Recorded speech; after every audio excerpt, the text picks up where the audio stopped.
Edward the Blue Engine was getting old. His bearings were worn, and he clanked as he trundled along. He was taking 20 empty cattle trucks to a market town. The sun shone, the birds sang, and some cows grazed in a field by the line. "Come on, come on, come on," puffed Edward. "Oh, oh, oh, oh," screamed the trucks. Edward puffed and clanked. The trucks rattled and screamed.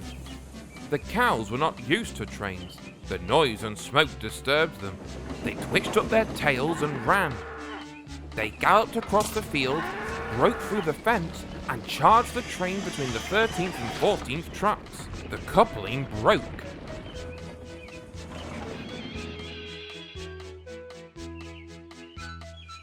Edward felt a jerk, but didn't take much notice.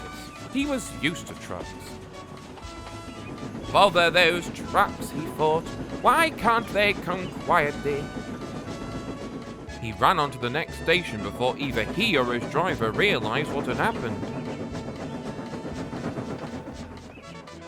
When Gordon and Henry heard about the accident, they laughed and laughed.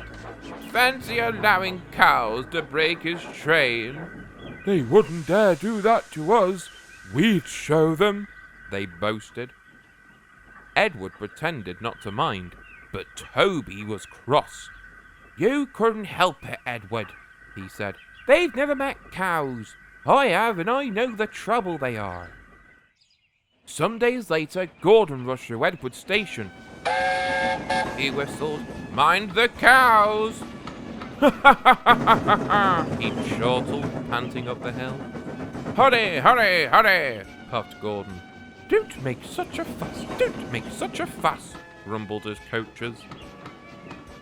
A long straight stretch of the line lay ahead. In the distance was a bridge. It seemed to Gordon that there was something on the bridge. His driver thought so too. "Whoa, Gordon," he said, and shut off steam. "Oh," said Gordon, "it's only a cow." "Shoo, shoo," he hissed. But the cow wouldn't shoo. She had lost her calf and felt lonely. "No," she said sadly. His driver, fireman, and some passengers tried to send her away, but she wouldn't go, so they gave up. Presently, Henry arrived with a train from the other direction.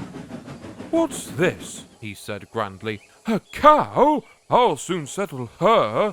Be off, he hissed. But the cow turned and mooed at him. Henry backed away. "I don't want to hurt her," he said. Drivers, firemen, and passengers again tried to move the cow, but failed. Henry's guard went back and put detonators on the line to protect his train. At the nearest station, he told them about the cow. "That must be Bluebell," said a porter thoughtfully. "Her calf is here, ready to go to market. We'll take it along." So they unloaded the calf and took it to the bridge. "Moo, moo," wailed the calf. "Moo, moo," bellowed Bluebell.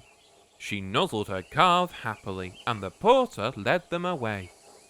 The two trains started. "Not a word. Keep it dark," whispered Gordon and Henry as they passed. But the story soon spread. "Well, well, well," chuckled Edward. "Two big engines afraid of one cow?" "Afraid? Rubbish," said Gordon huffily. "We didn't want the poor thing to hurt herself by running against us. We stopped so as not to excite her. You see what I mean, my dear Edward?" "Yes, Gordon," said Edward gravely. Gordon felt somehow that Edward saw only too well.